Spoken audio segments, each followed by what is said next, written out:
Hola amigos de Bidigital con Fabián Doñaque, vais a ver.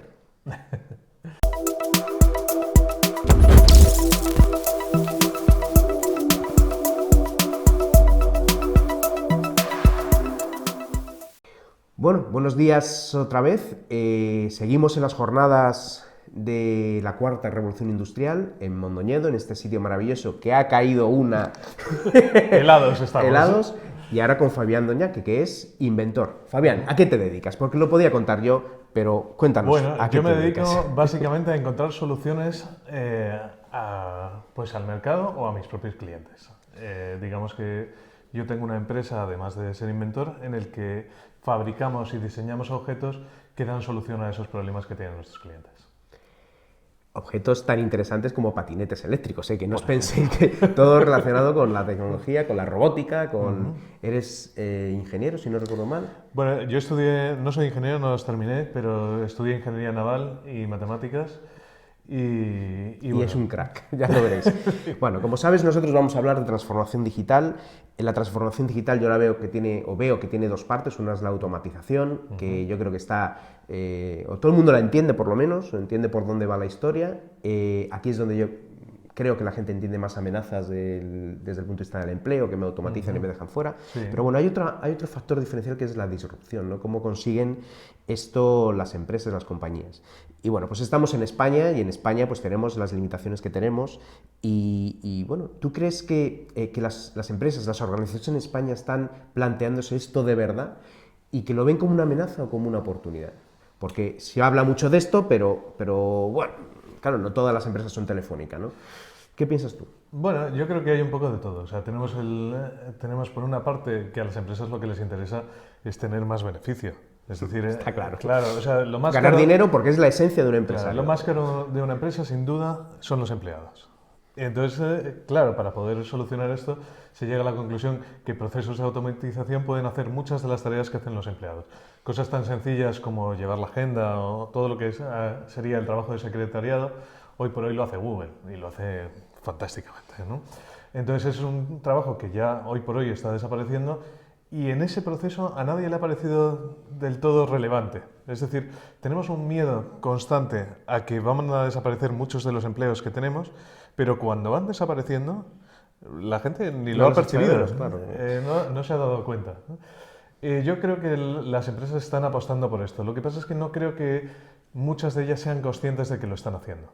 Es más, creo que hay un cierto pánico a adaptarse a un mundo digital de los cuales no tienen control. Es decir, porque muchos de los empresarios que viven en las empresas actuales españolas son de una generación que son reacios a la propia tecnología en sí. O sea, que al final les hace falta, primero, es curioso, la verdad que es muy, muy interesante tu comentario, Fabián, porque tienen miedo, pero luego la usan, y la usan mucho, y la usan Todos con los días. cotidianidad, y a esa esta no tengo miedo, la que viene a mi empresa es la que me da miedo. Justo. Ya, hombre, pero... Es decir, no te gusta que te compren por internet porque tú no tienes comercio online, pero sí te gusta venirte a Mondoñedo y comprar el billete de avión o de autobús o de lo que sea por internet, eso sí, ¿no? Claro. Es que es curioso. Pero bueno, amenaza, mensaje pesimista. No, vamos a lanzar un mensaje optimista. Pero bueno, la realidad es que algunas empresas sí se lo están tomando en serio, lo están haciendo bien, como puede ser tu experiencia en cómo has pasado de inventor a empresario, ¿no? Que hace ya un tiempo que nos conocemos. Antes eres inventor e empresario. Sí, o sea, de hecho yo empecé como dirigiendo equipos dentro de diversas empresas y he ido creciendo en ese sentido y siempre he vivido como técnico. Entonces, como técnico siempre era más la visión de cómo hacemos las cosas que funcionen, cómo hacemos que las cosas mejoren, ¿no? Y como empresario te das cuenta que la visión de la empresa es muy, muy distinta. Es decir, sí, es importante que las cosas funcionen, pero lo que es importante es salir a flote, es decir, que todo salga adelante. Y claro, en ese planteamiento, el mundo digital genera un conflicto y un interés muy interesante en el mercado, porque por una parte dices, bueno, hay que ser muy eficiente porque ahora hay mucha competición, ¿no? Es decir, cada vez hay más empresas de cualquier ámbito. Coges cualquier parte del mercado y hay muchísimas empresas que se dedican a ello. Entonces, para ser competitivo necesitas ser eficiente. Con lo cual, necesitas ahorrar costes como sea. Entonces tienes que digitalizarte o tienes que industrializarte a un sector de industria 4.0, ¿no? Tienes que automatizar procesos. Y dices, bueno, ¿y qué hago? ¿Qué haces con esa paradoja, no? Claro, exactamente, ¿no? Que, pues eso es lo que vamos a intentar averiguar, porque hay empresas que lo han hecho bien, hay empresas que han tenido éxito en ese camino. Sí. ¿Tú crees que esas empresas que tienen esa ventaja, que es una ventaja evidente, esa ventaja se puede metodizar, se puede hacer un patrón que valga para muchas empresas, o cada empresa es un mundo y poco puedes sacar de ahí? ¿Cómo ves tú esto? O en porcentajes, no sé. Sí, sí. ¿Cómo... Yo creo que las dos cosas. Es decir, por una parte tenemos la parte de automatización pura, en el cual sí considero que se puede automatizar. Del mismo hecho, o sea, por ejemplo, si ponemos el análisis de clientes, ¿no? Es decir, dónde está nuestro sector, cómo podemos acceder a ellos, cada cuánto tenemos que asistirles o llamarles. Es decir, todo este proceso se puede automatizar por completo. Podemos tener un tipo de programa, de software que nos vaya diciendo cuándo hacer estas cosas. Pero el hecho de que una empresa sea competitiva o no en el mercado, en realidad es algo que todavía no somos capaces de definir. De hecho, pues he estado hace poco en un curso en el IES de dirección de empresas y contaban muchas metodologías de cómo se podía analizar el mercado, cómo tal, y me he dado cuenta que nadie tenía ni puta idea, ¿no? Es decir, que hay mucha gente que tiene muchas ideas en el sentido de que trabajan en el estudio histórico de cómo han salido adelante todas las empresas, pero no existe la fórmula mágica. Es decir, algo que si tú lo aplicas vaya a irte bien como empresario. En la empresa digital. Sí que es cierto que esa es la esencia de la tesis doctoral, que es la esencia o la sustancia, mejor dicho, de Bidigital, ¿no? De buscar ese camino que, hombre, sí que es verdad que no hay un camino del éxito, porque si no, pues todos seríamos WhatsApp o seríamos Facebook, y no lo somos. Pero sí que es verdad que hay cosas que sí que hay que tener en cuenta, yo creo, ¿no? O sea, que si no tienes en cuenta la creación, que si el consumidor no lo tienes en cuenta, que si, pues es que te vas a dar seguro, ¿no? Es decir, por lo menos las cosas que sí que no hay que hacer, ¿no? Pero es una reflexión muy por eso las dos interesante, balanzas, ¿no? En el sentido de que sí que hay cosas que son automatizables y que son entendibles, y otras que están dentro del marco de las variables desconocidas, ¿no? Y esta de hecho, es un poco la magia. O sea, si lo pensamos a un nivel matemático, nosotros podemos hacer un modelo de lo que es funcional y lo que no, y usarlo. Pero no podemos asumir que esas son que las variables conocidas son todas las variables con las que te vas a encontrar. Claro, esos son los modelos, una reducción de la realidad, ¿no? Efectivamente. ¿Se puede metodizar o no? Eso ya lo hemos hablado, pero ¿cuál es el camino del éxito? Tú, como empresario, ¿qué cosas crees que funcionan en la digitalización de una empresa? Bueno, yo os puedo contar... Claro, es muy complicado. Es la pregunta, ¿no? Yo te puedo contar lo que a mí me está funcionando. No, pues, gracias. Pues la verdad es que me va muy bien, afortunadamente. Ha sido un año muy mágico. Y para mí la clave ha sido la estructura. Es decir, sí, tenía una idea disruptiva. Lo que hago yo, digamos que somos muy pocas las empresas en el mundo que nos dedicamos a hacer esto. Nosotros hacemos tecnología a medida, somos una especie de consultora prototipadora, una cosa así podríamos decir. Y en ese sentido no tengo mucha competencia, pero necesito evangelizar al resto de empresas para que nos compren, porque claro, tampoco mucha gente sabe que esto existe. Pero aparte de eso, que es, digamos, la parte conceptual del producto que tú tienes o el servicio que das, está la parte de cómo tú manejas la empresa. Hay que vender, eso es esencial. Vale, ya has resuelto lo de vender. ¿Y ahora qué? Bueno, ahora tienes que conseguir mantenerte a flote, es decir, tienes que pagar toda la estructura que necesitas y todo. Y yo he llegado a la conclusión que tener una estructura, una interfaz con tu propia empresa es lo que para mí es más fundamental. O sea, estructura desde el punto de vista de la organización de la empresa, los procesos de la propia empresa, que todo eso esté claro. Sí. Entonces, la pregunta que te voy a hacer Tanto externa como interna, perdóname. O sea, tanto el análisis de cómo tú te mueves en el mercado a la interna de cómo tú te mueves dentro de ti mismo. De ti mismo, o sea, tu empresa, eso quiere decir cómo se mueven tus empleados, qué es lo que hacen, cuáles son romper las barreras esas de externo e interno y que todo sea lo mismo, que esté todo encajado. O por lo menos que lo tengas estructurado, que puedas generar un modelo. Ese fue el éxito de los Just in Time de Toyota, ¿no? Sí, en su momento, justo, ¿no? exactamente, un poco es esa el concepto Curioso lo que me dices, porque claro, la siguiente pregunta es, las grandes empresas tienen una superestructura bien montada, pero eso es una limitación, es decir, es más fácil crear una organización exponencial de las buenas en una gran compañía con recursos cuasi infinitos, o en una pequeña. O la única manera es una pequeña aunque esté apoyada por una grande. O sea, hay que dejarlos libres. Es decir, ¿cuál es? Me gusta. Va. Para mí el problema que tiene la grande con estructura es la flexibilidad. Es decir, es rígida y como es rígida significa que no puede pivotar. Es decir, si se encuentra en un problema de mercado en el que lo que tiene ya no funciona, no es capaz de cambiar, dar un giro y cambiar el enfoque y el producto que tiene. Primordialmente porque tiene mucha estructura, es decir, no puede romperlo todo y empezar de nuevo. Entonces, visto un poco en esta línea, la facilidad que tiene la pequeña, que es la flexibilidad, la capacidad de pivotar, sí, por muy rígida que sea, es muy pequeña. Es decir, que tú despides a uno y al día siguiente contratas a otro y ahora haces un producto que nada tiene que ver con lo que hacías y es sencillo.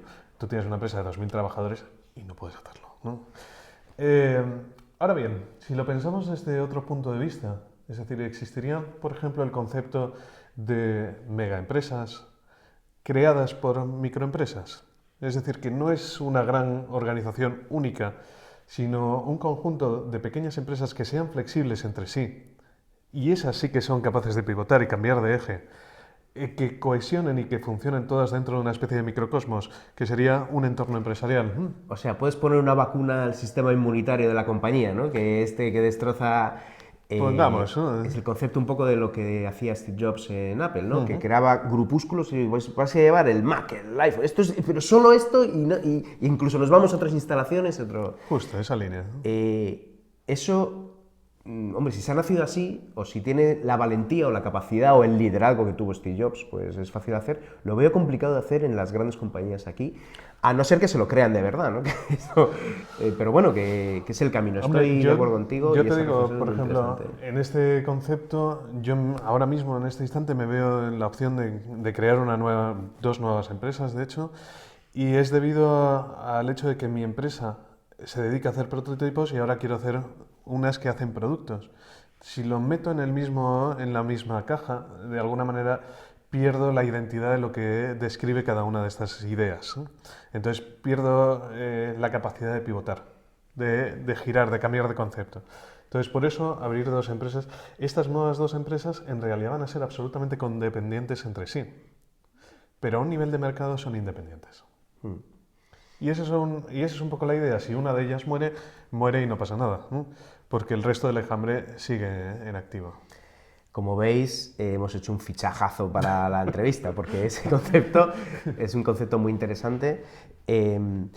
¿Crees que estos niveles de adaptación, ese nivel de satisfacción, ese camino de éxito que han tenido, se puede crear un indicador que compare compañías? Es decir, un camino y un indicador que sepamos, oye, pues tú estás en el nivel 3 del camino de creación o sea, es decir, si ese método, siendo válido, no para todos, pero para un porcentaje alto de compañías, luego pueden ser comparadas, o es que las compañías que tienen éxito en esto son disruptivas también en los modelos de gestión, que dicen que Apple, que estábamos hablando de ella, que es una empresa a la que admiramos, o por lo menos admiro yo muchísimo, sí, yo también. Que dicen que la gran innovación de esa empresa ha sido el modelo de gestión. Ya no el teléfono, el otro, todas estas cosas que sabemos, sino el modelo de gestión propio, ¿no? Como siendo la compañía más grande del mundo por capitalización, o lo ha sido, vamos, en el top 3, es capaz de tener esa capacidad de imagen de marca, de esa independencia, de esa que se sienten piratas, joder, si sois piratas siendo los más grandes, ¿no? Eso es muy interesante, sí. ¿Qué opinas tú? ¿Se pueden comparar las empresas con un número? ¿Uno tener sí, pero con cuidado. ¿Por qué? Yo creo que si comparas cualquier cosa vas a encontrar una relación. De hecho, hay una página por ahí maravillosa que es Crazy Relationships, que es este concepto de, por ejemplo, la disminución de la altura de los Himalayas en base al consumo de opio en una determinada zona. Que hay correlaciones en todas partes. Exactamente. Que lo metes en el EBIUS o en el Matemáticas y que te sale siempre algo, ¿no? Efectivamente. Entonces, la gran magia de las matemáticas es que encontrar relaciones es sencillo. El problema es entenderlas. Y hay veces que nosotros hacemos modelos matemáticos porque creemos en algo y encontramos una solución. Pero eso no significa que sea verdad. Y de hecho eso es uno de los grandes retos de la ciencia. Es el concepto de la hipótesis y de la tesis conlleva la obligación de compartirlo con otros y que lo defiendan otros. Cuando solo uno de los investigadores es el que es capaz de llegar a una conclusión, no se puede considerar como verdad.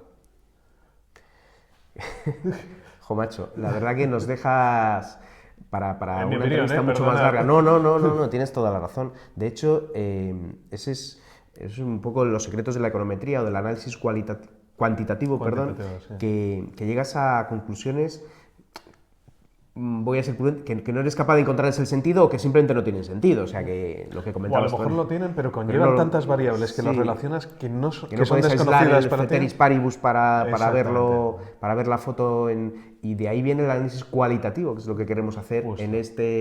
con estas entrevistas, ¿no? Intentando encontrar lo que decís y lo que no decís, ¿no? Ahora viene una preguntita más local, ¿no? Más de las organizaciones exponenciales, estas que nos gustan tanto, nunca están ni en España ni en Europa prácticamente, ¿no? En Europa yo creo que Spotify o Cabify en España, o sea, Sí. pero no están aquí. O sea, ¿por qué crees que esto pasa? ¿Cuál es por qué somos menos emprendedores? ¿Las administraciones no se están portando como deben? Hombre, ¿Qué para crees? empezar, somos un país de 40 millones de habitantes. No, pero en Europa, si quieres ver la foto un poco más amplia, ¿qué es que pasa? Tenemos el mismo problema, ¿no? No, pero si lo piensas, en realidad somos países pequeñitos, o sea, todos. Con lo cual, todo es una cuestión de volumen. ¿Y Es decir, Israel no es más pequeño? bueno, sí, no, en ese sentido sí, pero voy a centrarme primero en volumen Dame el argumento. y luego me meto en por qué España. Desde mi opinión, que yo tampoco tengo ni idea de esto, no es mi campo de conocimiento. Pero sí sé que... Menos mal. Pero sí sé que cuanto más volumen de personas hay, más fácil es que vayas a encontrar un pico en cualquier concepto que digas, ¿no? Es decir, de grandes empresarios, de grandes científicos, de grandes villanos. Es decir, hagas lo que hagas, en un gran volumen siempre vas a encontrar más picos, ¿no? Cuanto más reducido es el volumen, menos frecuencia vas a encontrar. Entonces, en ese sentido, países pequeños tienen menos representación que países grandes. Eso es un poco la opinión base. Ahora, por otra parte, España, ¿no? España yo creo que es un país que nos ha costado darle fuerza al tema de la innovación, que lo estamos haciendo. Es decir, que hoy por hoy yo creo que cada vez estamos más en boga y tenemos grandes científicos por fuera y por dentro. Lo que pasa es que, bueno, no deja de ser un país que la industria fundamental ha sido el turismo durante muchos años, que lo sigue siendo, es decir, que pese a que tenemos mucha industria en muchos campos y somos muy innovadores en muchos campos, no es la mayoría. Entonces, y de hecho volvemos al mismo concepto de volumen, ¿no? Es en la mayoría donde vamos a encontrar puntos, ¿no? O dispuntos, ¿no?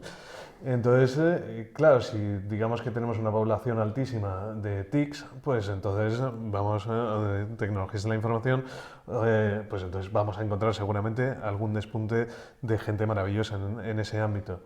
Pero cuando el ámbito que tenemos es muy reducido pues, en industria o en cosas o industria disruptiva, digamos, es más difícil. ¿No crees que hay también algún factor de concentración? Porque claro, ¿cuántas empresas nacen en Silicon Valley de esto, no? O sea, que es que tiene que haber algo diferencial allí, porque Bueno, en el resto de Estados Unidos, pasta, innovación, capacidad, interés, regulación... Pero para mí la clave uno es la pasta.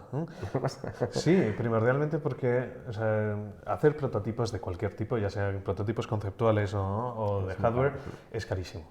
Carísimo, carísimo. Y claro, tienes que tener a todo el mundo para poder trabajar en ello. Si tú ya tienes una zona localizada donde estás concentrando todo el rato gente, no solamente estás llevando talento, también estás llevando capital. Con lo cual, grandes de las ideas que se van a llevar a cabo porque la van a poder pagar. Y eso es porque hay alguien ahí que puede defenderlo. Ahora, si por ejemplo nuestros propios inversores, que ocurre, ¿no? Por conocimiento del medio, que ahí sí conozco algo, ¿no?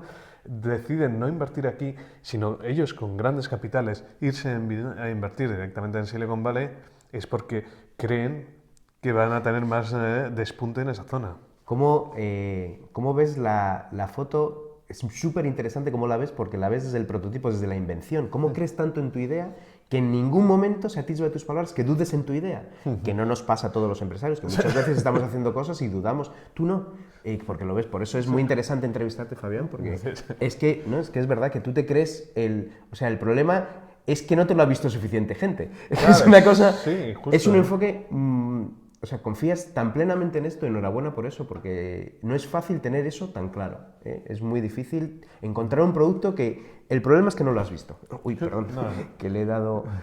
perdón. Oye, enhorabuena por eso.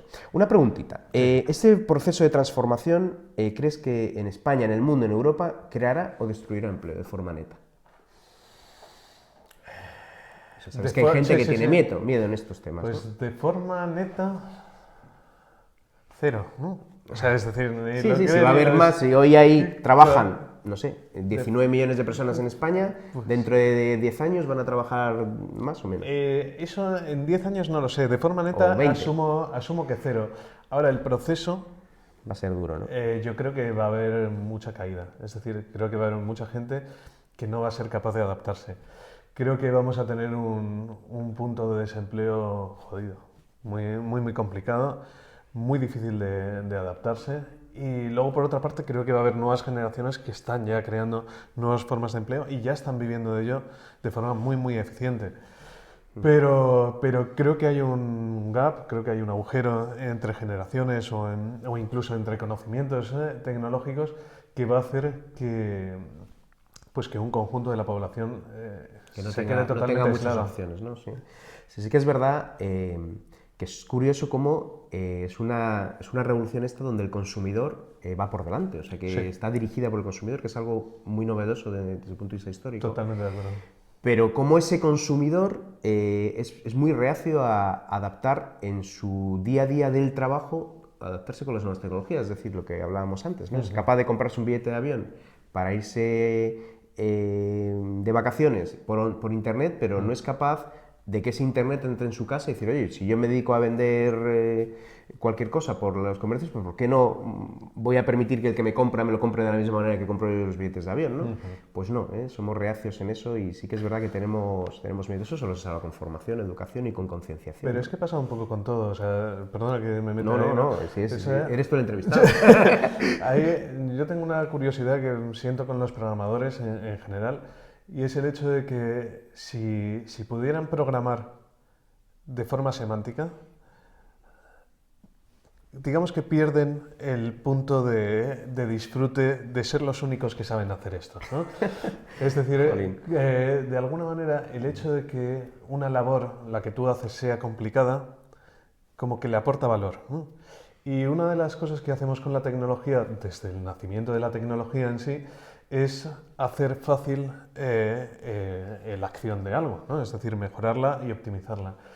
Entonces, de igual manera que podíamos pensar en las piedras chocándolas para hacer fuego y que saltara la chispa, a un mechero, ¿no? Pues un mechero lo puede utilizar todo el mundo. Lo de las piedras, había que saber hacerlo. Entonces, de alguna manera, con la programación podríamos pensar en conceptos como Scratch o como nuevos sistemas de programación, que es muy intuitivo, que lo pueden hacer los niños, que es más fácil, que es pensar, yo lo que quiero es que este objeto se mueva de la izquierda a la derecha y simplemente decir, oye, muévete de la izquierda a la derecha. ¿Cuánto? Un rato. ¿No? ¿Qué es un rato? No sé, prueba. Ya te diré yo, ¿no? Eso, para alguien muy técnico, y os lo digo como técnico, suele ser como... Porque, joder, es que hay que entender cómo funciona la máquina, qué es lo que dice, cómo tiene que pensar, si lo tiene que pensar en bits. Y la verdad es que nosotros utilizamos la tecnología para hacernos la vida más fácil. De igual manera que utilizamos el correo o eliminamos a la secretaria o al secretario porque tenemos un sistema como Google que nos facilita las cosas, pues eso también pasa a un nivel de industria. Y yo creo que hay ese miedo a perder el conocimiento. A perder el aparente valor que aportas en tu trabajo, ¿no? Sí. Esto es como el que va a la Casa del Libro en Madrid, ¿no? Que tiene, o tenía, vamos, yo en otros países sucede mucho, pero en Madrid o en España es el único sitio donde lo veo, que hay un señor que le da el botón del ascensor. Es el botón del ascensor. Sí. Y que hay varias plantas y no, nadie puede tocar mi cuadro, es que lo doy yo, ¿no? Le doy yo ahí al botón, ¿no? Y claro, el problema, que estoy de acuerdo contigo, es que yo era el que daba el botón. Y ahora, ¿qué pasa con mi trabajo? Que es un tema casi emocional o... Totalmente, claro. Oye, es que yo aportaba valor generar otra aportación de valor. El problema yo creo que viene que no hay aportación de valor en apretar el botón del ascensor. Y que no lo había antes. Es que no éramos conscientes de ello. Porque si hubiese sido consciente ese señor, lo habría dejado de hacer. Porque decía, es que yo no aporto nada apretando el botón del ascensor. De hecho, mira, yo trabajo mucho con publicidad y una de las cosas que es, pues hacemos mucho juguete para publicidad, ¿no? Tipo escaparates interactivos, tal, estas cosas. Y estas cosas sencillas que... siempre me preguntan ese concepto de... pero, ¿cómo hacemos que esto sea entendible? ¿Cómo aportamos valor? Y entonces, bueno, vamos a hacer una idea que sea totalmente disruptiva. Necesitamos que nos enseñes la tecnología para ver qué podemos hacer. Y claro, yo me quedo así y les digo, chavales, chicos, ¿no? Llevo 20 años en esto. No, el problema no está en la tecnología. Sí. La tecnología es capaz de hacerlo prácticamente todo. El problema está en la creatividad. Dejad de pensar en cómo es por dentro y empezar a pensar en qué es lo que queréis aportar. Porque ya adaptaremos la tecnología para que haga eso. No te preocupes, eso seguro que lo pensamos. Y si no, rehacemos un poco la idea. Pero el problema es que es un poco lo que te digo con lo de la programación, ¿no? Es entender qué es realmente lo que queremos hacer. Qué interesante ha salido la creatividad. Es que estoy, como sabes, en muchos foros, pues, en Sociedad Digital de COE, y escucho gente que sabe mucho de esto, y los top siempre acaban en la creatividad. Y los no top también. O sea, en algún momento cuando te metes en esto es lo creativo, lo que está después de esa parte técnica que al final es operativa, ¿no? Claro. Más o menos compleja, pero es operativa. Y esa aportación de valor viene de reflexionar mucho, de pensar mucho, y por eso te agradecemos mucho tu tiempo. ¿Qué crees que te ha quedado por decir en este ámbito? ¿Qué se te ha quedado que antes de acabar? Pues no sabría decirte, pero vamos, el concepto de la creatividad sí que me parece esencial. De hecho, sí que puedo decir que, por ejemplo, yo veo que una de las claves en las que nos encontramos ahora desde el plano tecnológico, o empresarial tecnológico, está mezclada ahí, es más un problema filosófico. Es un problema de definición. Para poder luego darle estructura por dentro a un nivel de hardware, a un nivel de software, o lo que sea. Ahora mismo que proponían un poco los modelos de inteligencia artificial que hablábamos hace un momento, ¿no?, en el café, claro, yo les decía que desde mi punto de vista el gran problema que tenemos con la inteligencia artificial no es la inteligencia artificial en sí misma, sino es definir inteligencia. Es decir, a la hora de programarla, a la hora de plantear cómo se pueden estudiar los modelos de aprendizaje, los modelos cognitivos generales, pues tipo los modelos neuronales o lo que sea, a mi punto lleva a la pregunta de qué es la inteligencia, o qué es pensar, o qué es el mercado, o qué es un producto. Es decir, la definición filosófica o la definición puramente lingüística es la que nos va a dar el pie de cómo utilizar la tecnología para llegar hacia los puntos donde queremos ir. Que esa reflexión, que es muy interesante, no es fácil y lleva tiempo. Y hay veces que en este mundo de la innovación tan demandante de resultados rápidos, no te da tiempo a hacer ese viaje. Y tienes que estar tan implicado y tan concentrado para poder llegar a hacer ese viaje, a decir, es que el cliente lo que busca es esto. Luego hay que ponerlo en modo empresario, acertar con los costes, acertar con el momento que lo saca, porque hay propuestas muy buenas que llegan en el momento justo y otras no. O sea, que el iPhone, ya había teléfonos inteligentes antes, ¿no? Pero sí que es o sea, tener el objetivo claro es muy importante desde el punto de vista de la creatividad, quitando toda la paja tecnológica, todo el envoltorio de fuera. Yo diría una última cosa sobre esto, que es el permitirse jugar, ¿no? Es decir, muchas veces en el ambiente técnico, sobre todo, solemos pensar en hacer las cosas perfectas, o que funcionen a la perfección, que sean fantásticas, que era el modelo que requería. Y yo soy más de la idea de que hay que hacer algo que medianamente funcione y sacarlo.